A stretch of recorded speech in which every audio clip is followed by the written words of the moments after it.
Welcome to the Business of Pharmacy podcast, where we explore the business of pharmacy through candid, in-depth conversations with the industry's top leaders. Every Monday, tune in for insights and stories you won't find anywhere else. I'm your host, Mike Koelzer.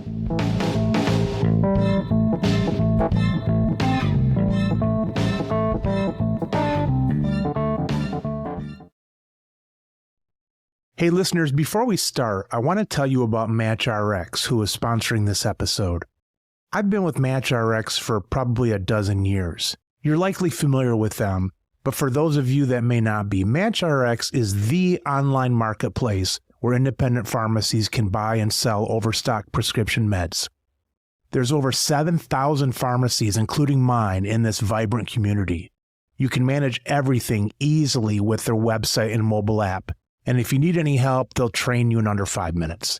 It's fast, simple, and reliable. And MatchRx is fully DSCSA compliant, so you can trust it. I use MatchRx for my inventory needs, and I'd recommend you use them too.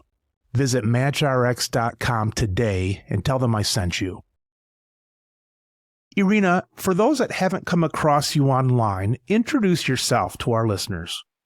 I'm Irina Pelphrey. I lead health and managed care verticals within Albertsons.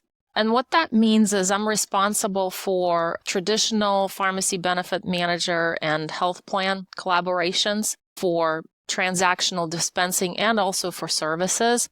Responsible for our digital wellness platform called Sincerely Health, and also for our efforts in supplemental benefits in food as medicine. Irina, now you mentioned Albertsons. Now, I'm in Michigan. I don't think, at least in our area, I don't know of any, but I know also that there's a large association. When I looked online at Albertsons, there's another 7 or 8 different name brands that you're associated with. So if somebody thinks your job is easy, they can just multiply it by 7 to find out what you're really in charge of. Yeah, so we do have a national footprint. We're in 34 states. Some of our banners that people may know beyond Albertsons are Safeway, Vons, Shaw's, Jewel Osco, Acme, Tom Thumb. So the closest to you probably would be Jewel Osco in the Chicago area. And Safeway is our biggest banner by far, that's most well known, and it's predominantly in the West. So we have 2,300 grocery stores and 1,700 of them have pharmacies in them. So majority of our footprint has some sort of either healthcare or nutrition offering for our customers. Wow. All right, now we got to break down this word, Irina. You said vertical. And now some pharmacists, when they hear the word vertical and PBM, which you kind of mentioned in the same 1 or 2 sentences, their ears pop up and say, we hate vertical integration with the big PBMs and so on. But I don't think you were going that route. You meant kind of vertically within Albertsons. What did you mean by that vertical comment as far as your position goes? Yeah, I mean, you can use probably a word pillar or business line. The reason we have them aligned separately right now is because within our PBM or managed care segment, we're working primarily with PBMs, and the work is related to top line, securing top line and sustainable reimbursement for the long run. And within the digital space, we work directly with our consumers. So we're positioned right in the middle of our e-commerce app and our e-commerce website. So where people make their grocery orders or prescription orders is where our digital platform lives. And then food as medicine is kind of a new concept that crosses over traditional e-commerce, but in service to health plan offerings, because that's becoming more and more prevalent. Health plans and the government is thinking about nutrition in new ways to be able to support overall wellness and prevent disease or manage healthcare conditions. I look at our customers, and I know I have to put a big mirror in front of myself, but I look at my customers and I'm thinking, how much could be solved by the customer that I'm talking to going out every morning for like a 3-mile walk, something like that. And you just think, I wish people would do that, and it would be so much more individual ownership of things like that. But certainly the eating part goes along with that too. And I give myself a big fat F for eating stuff. I get my walk in the morning, but then I finish up with my fourth bowl of cereal before I hop in bed. But you look at people and you say, if people would maybe take a walk and they would maybe eat a little bit better, a lot of stuff in the US might be in better shape. Yeah, well, Mike, you should know that you're not alone and don't get discouraged. That's what our Sincerely Health platform was designed.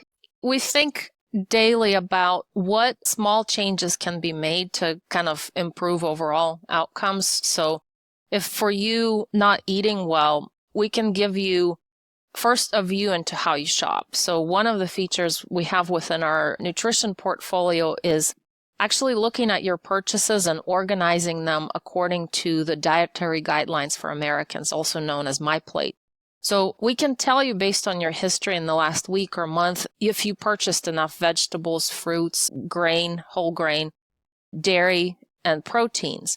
So as a starting point, just having that information, having that insight helps. So if you're eating 3 bowls of cereal, you probably are consuming enough grain, but probably not enough fruits and vegetables. Excuse me, 4. 4. That's after 6 p.m. and a couple in the morning. So we're up to 6 now. Yeah, so you're definitely meeting your grain intake. You're doing really well there. And that's another feature of how we approach the customer. No one wants to be told, Mike, you're doing wrong. We want to say okay, you're doing well on grains, but how about you think about fruits and vegetables and maybe look at your lean protein intake and your dairy or your dairy substitutes. And the same goes for physical activity.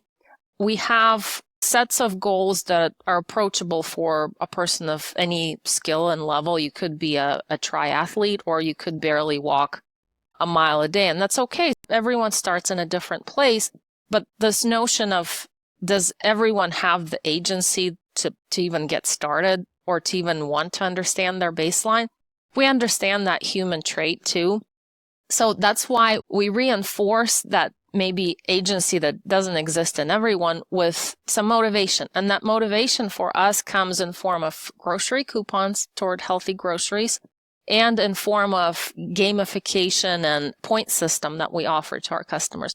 So if you're starting from a very basic place and you have a long way to go, we want to be your partner and we want to encourage you through those points and those grocery coupons. And we only provide coupons for healthy foods because that reinforces the entire notion of a wellness platform. That's really fascinating, Irina. When you mention all this stuff, I think the best ideas are the ones that seem the simplest, but it's not simple because we're in Grand Rapids, Michigan, and we've got some fairly high-ranking stores in the area, I guess, different chains and stuff like that. And I haven't heard of this before. It makes total sense, though, because when I'm at home, I'd eat better if I'm going to blame my wife. Now, I shouldn't, but that's not even fair of me because I'm going to blame her. But if she didn't bring the cereal home, the mini wheats and the honey bunches and all that stuff, I'd drop hints like, where's the cereal? But I'll blame her right now anyways. Getting that look from what people bought, it seems so simple, but I've never thought of it before. That's fascinating that you give this list. I take it it's something that people sign up for, so you're not just coming down hard on them if they don't even want to hear from you on that. Yeah, people are opting into it, and we see actually really interesting distribution of demographics. People of all ages are signing up to manage their health. We do skew a little bit more female because that tends to be the primary shopper of the family and the primary sort of chief medical officer of the family who's managing prescriptions. But yeah, we do entice customers with coupons also to sign up because we recognize it's important for them to take that first step and be rewarded for it. When I think of coupons, I'm always thinking of, I don't know, I guess that's maybe a lot of stuff in the grocery store. It's always stuff that's new and flashy and great logos and all that kind of stuff. It might be kind of expensive health food, but it's probably not a lot of whole wheat bread and chicken and that kind of stuff. So it's really neat that you use the coupons to entice certain lines or at least certain categories of food. Yeah, one of our most redeemed coupons is for produce. The second most redeemed is for seafood and protein, so chicken, lean meat. It resonates with customers, especially, it's not a secret, we had an industry-wide inflation shock. So we're trying to really both motivate and also reward customers with these coupons because it helps them stick to whatever it is that they're trying to do. So Mike, if you need to eat more veggies, we'll help you with that and stretch the dollar for you. And Irina, are most of those brand name coupons like Del Monte bananas, or is it just more like general, like buy some lettuce kind of stuff? Is it branded? I don't even know a lot of brands of produce. Yeah, that's a good question. So CPG driven coupons, to the extent they're available in our environment, we actually surface them to customers. So if there's a coupon for, let's say, for frozen peas of a certain brand, we'll make that available. But the coupons that customers get when they convert their healthy points, those are typically either department or item level. So it would be produce, or it would be meat, or it could be healthy beverages, things like that. So it might be for a certain kind of frozen something, and the customer might have their own druthers of what brand they like because of salt content and things like that, and they can use it at the category level more than at a specific level of an item. Yep, absolutely. So produce, it's completely open-ended. They can use our own brand, they can use national brands, and typically customers have their preferences for taste and they stick to them. We're not trying to change necessarily their brand affiliation, but we do want to over time steer them to a slightly better product within a category. Irina, dipping a little bit back into some of your history, it caught my eye that you went to Kellogg School of Management. My brother went there too at Northwestern. But I see that was rather recently for you. And also I know that you were at another large retailer. What was the timing of that, and what was the impetus for change? So the retailer that you mentioned is Walmart. I spent a pretty long tenure there, working across different problems, different patient and customer problems within health and wellness, specifically focusing on pharmacy. I spent a little bit of time also touching optical, touching Walmart Health and other areas. And I really started seeing myself as someone who could actually change patient outcomes and customer outcomes through well-crafted programs, and knowing that any retailer, Walmart at that time, has a really large platform. That really made me think, okay, I think with a little bit more education, a little bit better business acumen, maybe I can do that. Maybe I can create programs that actually change people's lives. So that was my motivation to pursue an executive MBA program, which is what I went to Kellogg for. It was a wonderful experience. I have to admit, I probably didn't sleep very much for 2 years because I actually worked as a director of managed care at that time for Walmart and went to school, commuted from Arkansas at that time. But I do, feel more equipped to solve complex and strategic problems. And I'm with another retailer now with a very large platform to change lives as well. So I feel like that education stretched me and also prepared me for the complexity that I'm dealing with now, spanning different categories of health and wellness, looking at how to stitch them all together in digital and in-store environment. What was the job description for Albertsons when they hired you?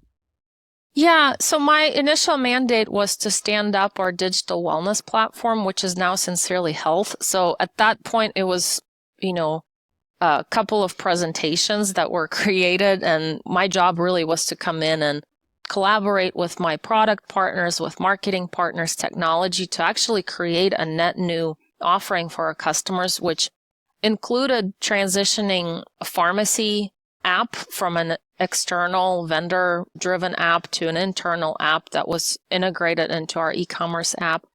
Then to bring that set of health and behavior change domains that didn't exist at all. So sleep, mindfulness, activity, and nutrition, those were created. And then third was just to connect it to the customer's normal flow. So if they're coming in for e-commerce, to be able to seamlessly understand, get them interested in this offering, and then get them plugged in and get them using.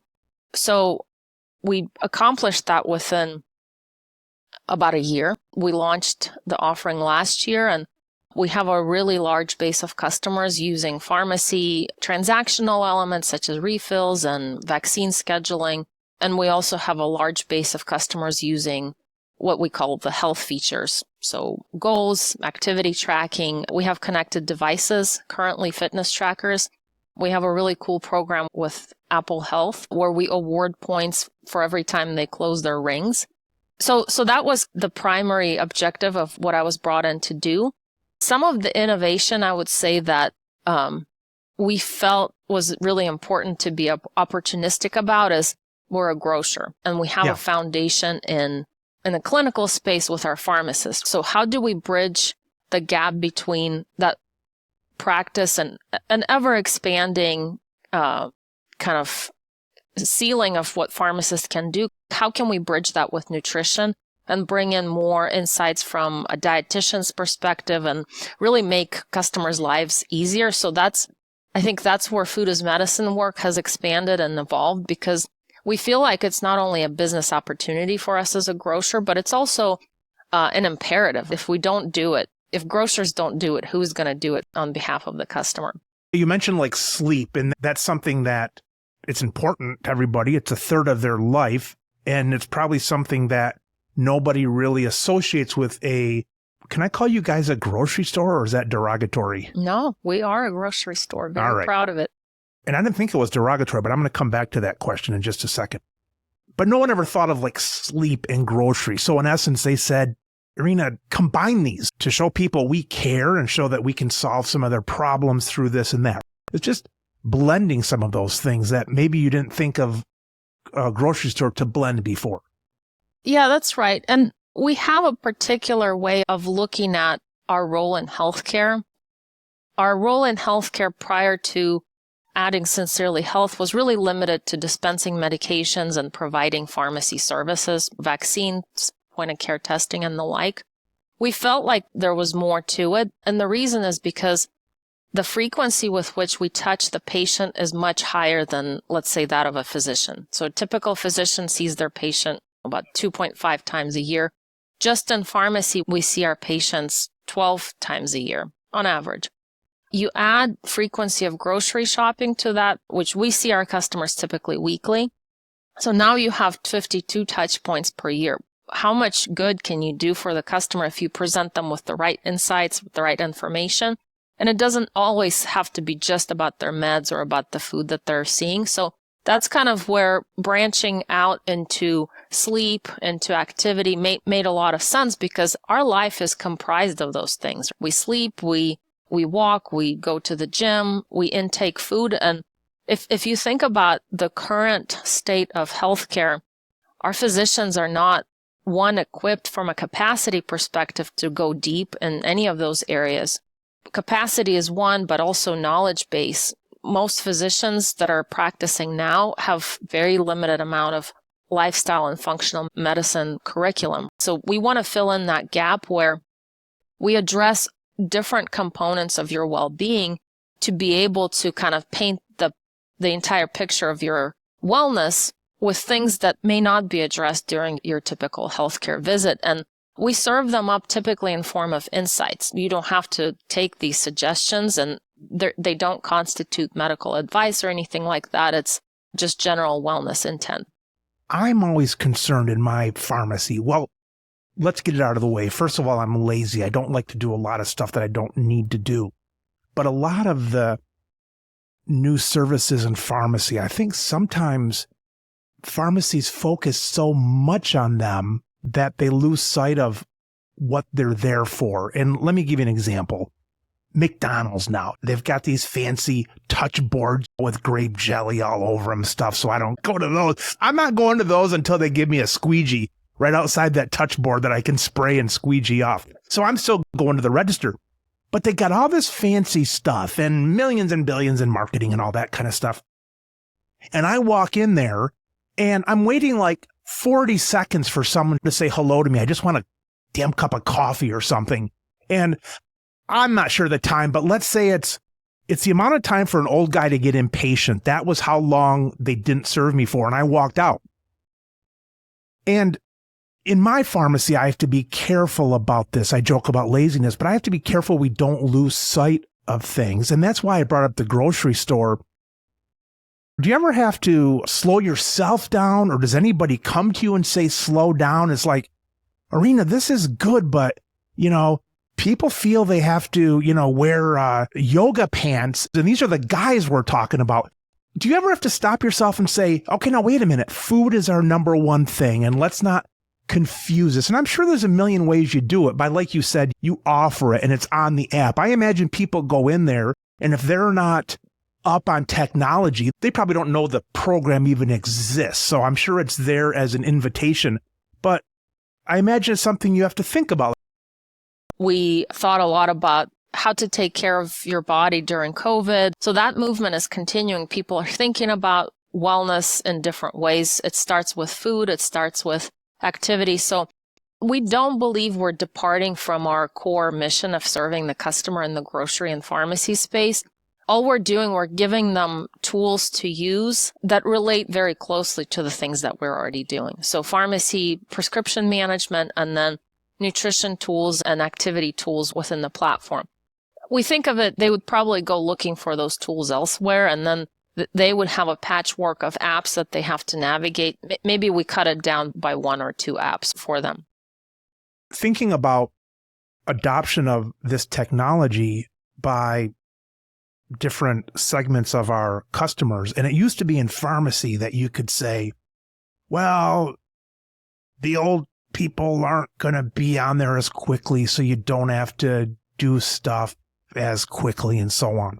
But if you think about it, like our delivery system, and I guess I should say our pharmacy system in general, we send out texts to people when the delivery's on the way or when the prescription's done.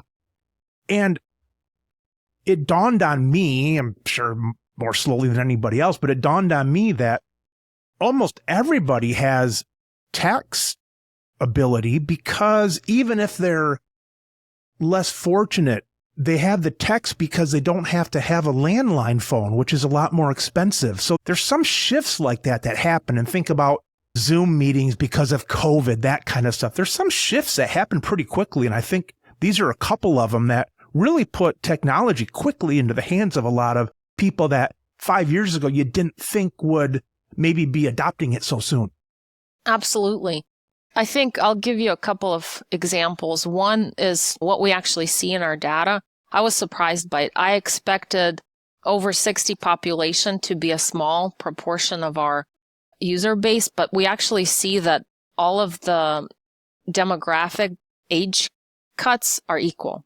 So about 20% for different age groups, which includes this over 60. So we see that population is quite engaged and are definitely leveraging the resources. And another example I'll give you, if you think back to pre-COVID, people simply couldn't schedule vaccine appointments on pharmacy property or through a physician. Like you just had to pick up the phone and schedule that way.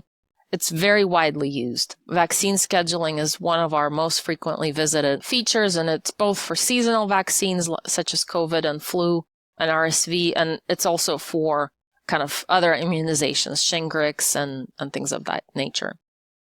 What kind of things have changed with COVID? And I'm talking grocery in general, no, not so much just pharmacy, but what are some trends that grocery is seeing that you maybe haven't seen before?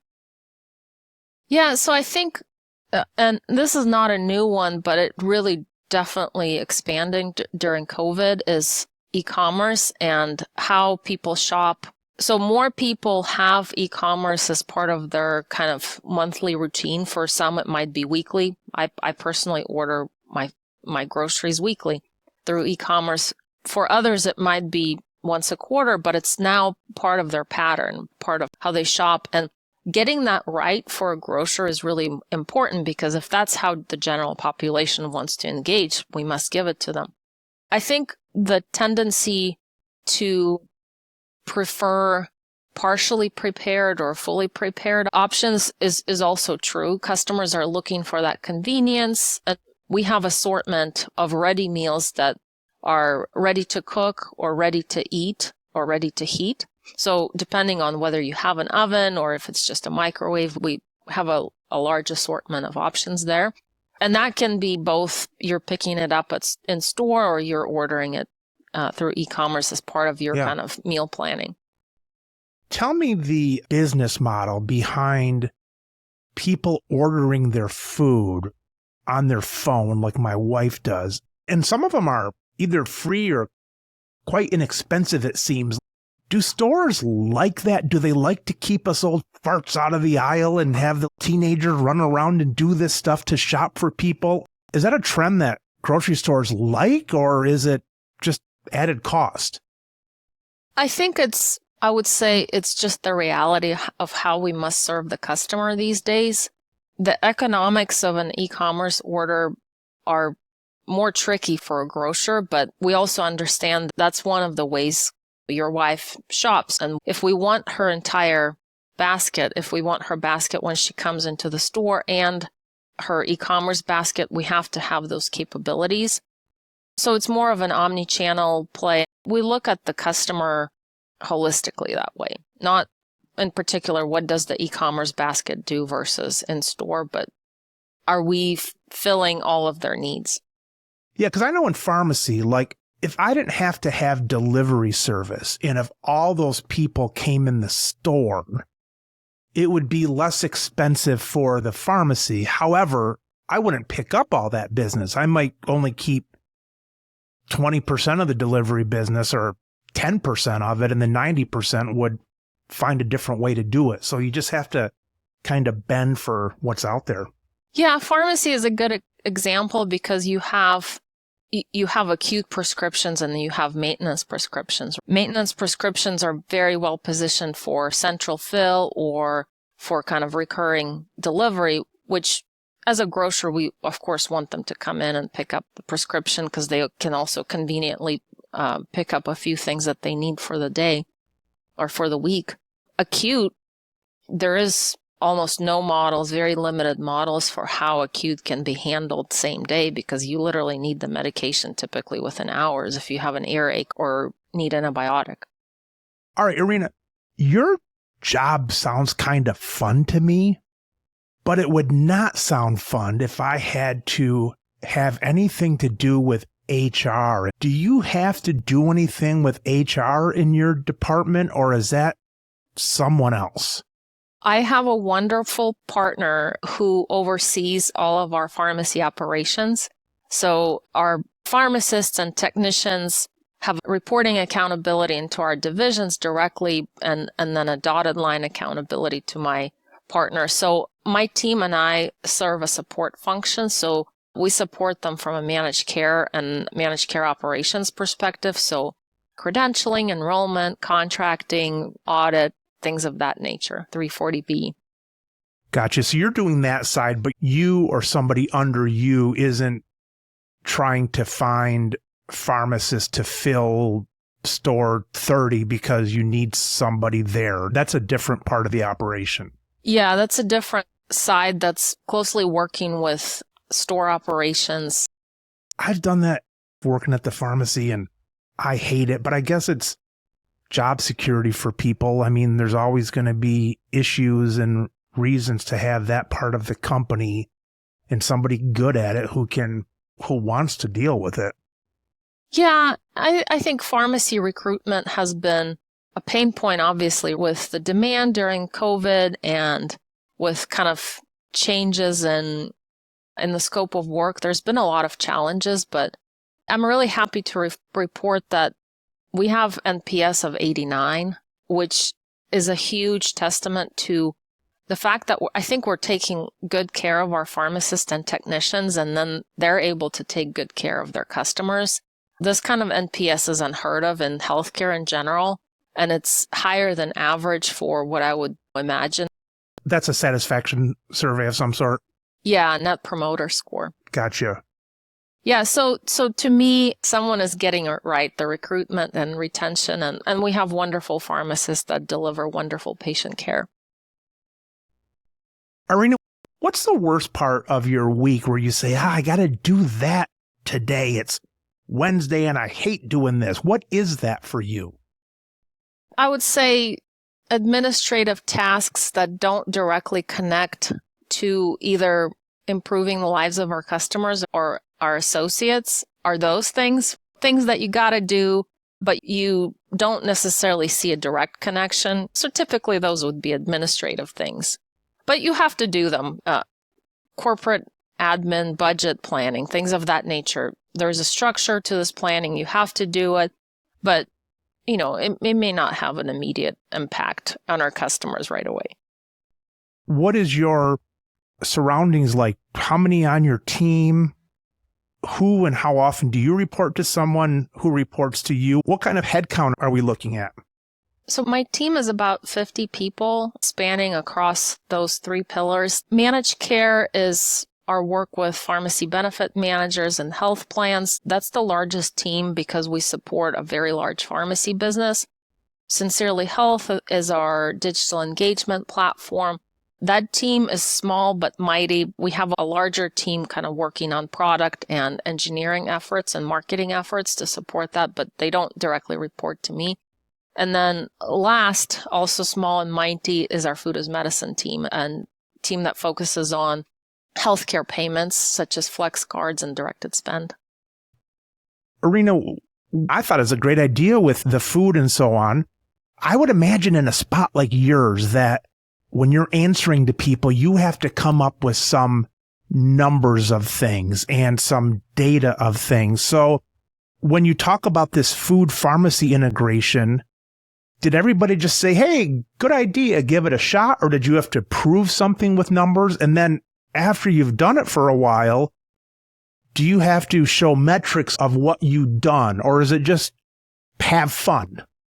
No, there's a lot of rigor, analytical rigor and research rigor that we did both up front and then, once we launched the platform.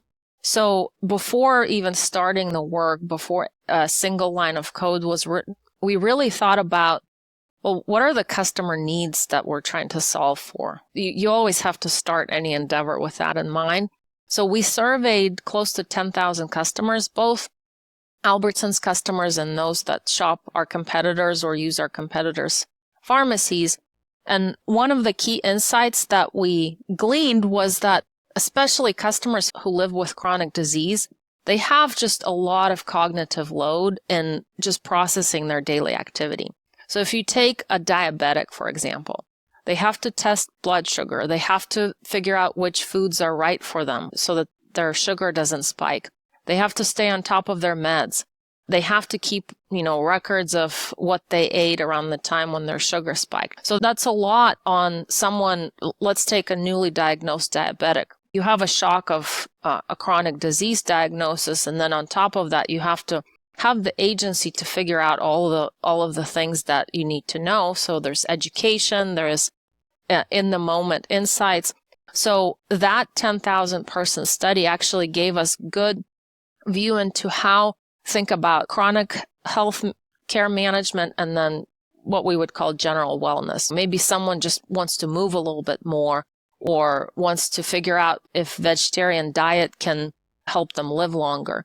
So those are two different types of problems that we're solving for, but the approach is the same. That's really kind of both the motivation behind the customer need, but also the insight. And we're getting verbatim comments from customers all the time. They actually do see us as a partner in healthcare. And to your earlier point, what right does a grocer have to go beyond food and dispensing prescriptions? Actually, there is an unmet need that customers, they didn't even know they needed us until they started using the experience and started using the app. Just before we got on here, I was reading an article and it said that news sources online don't benefit by those news sources having social media blips. In other words, some magazine or something, they don't do much better by having little blips about their stories and things like that. In your programs, do you have like A/B testing, or how do you know when you're getting more successful in the things that you've done, whether it's a coupon versus a little article recommendation or things like that? I imagine this is tracked somehow. That's probably the beauty of some of the technology behind it.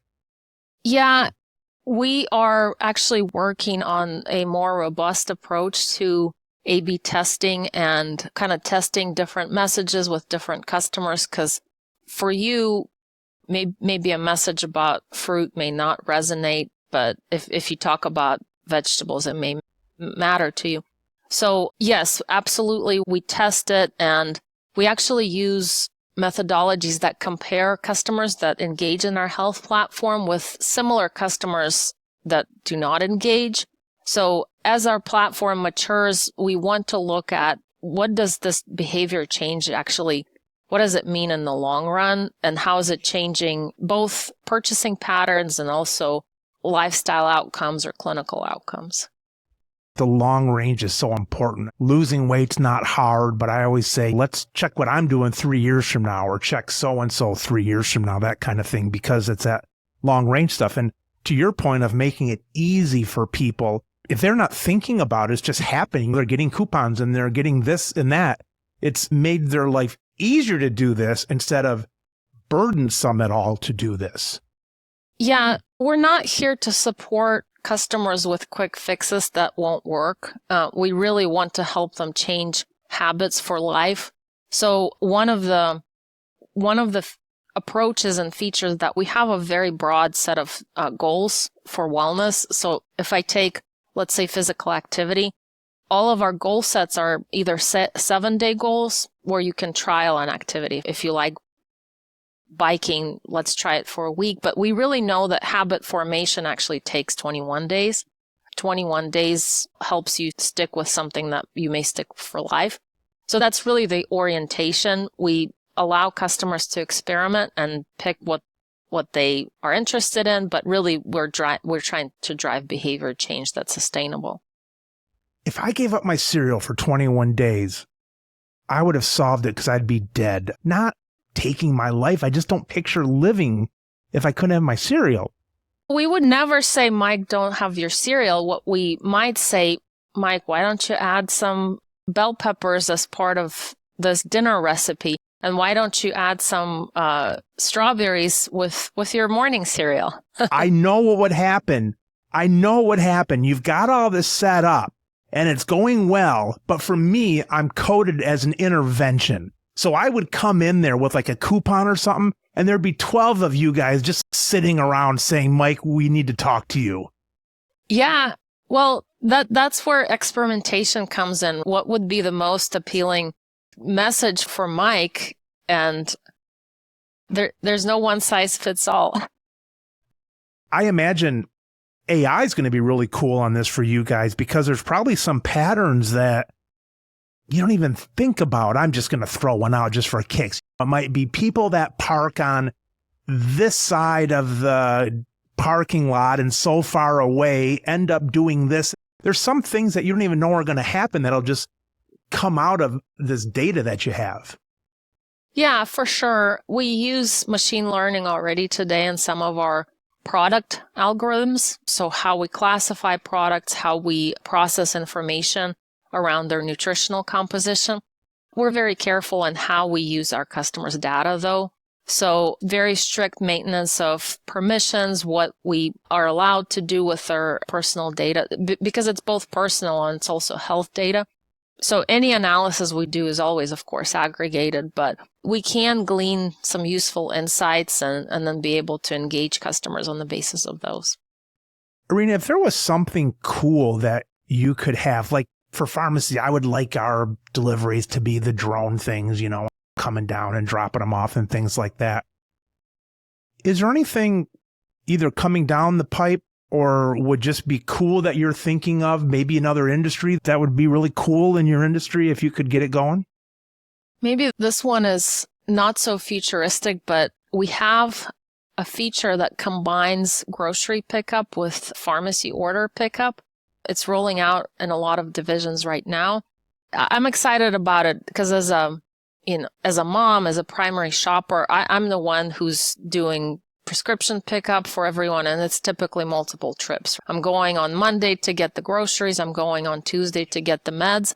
So combining that actually streamlines the caregiver's day. So I'm really excited about that technology. Yeah, that makes sense. In the pharmacy, maybe most of our listeners have it where if there's a prescription here that was filled 3 days ago, when the person comes in, it connects those two electronically to say there's 2 bags here kind of thing. But how often we've gone to the store and you need something and you forget, well, it's cliche, you forget the milk That's when right. you're there, and now it's 2 trips. So that's a pretty good tie-in. Boy, Irina, nice having you on the show. It's fun to go behind the scenes on this stuff. We get it often from the pharmacy side, but not from the other side also, the whole grocery food side. So very cool tie-in, very interesting stuff. So thanks for your time, Irina. Thanks for coming on. Thanks, Mike. And I really appreciate your customer perspective and your own feedback. You're a real customer who likes cereal. So how do we sell for you? It was a blast. Thank you, Mike, for having me. All right, Irina, thank you. We'll keep in touch.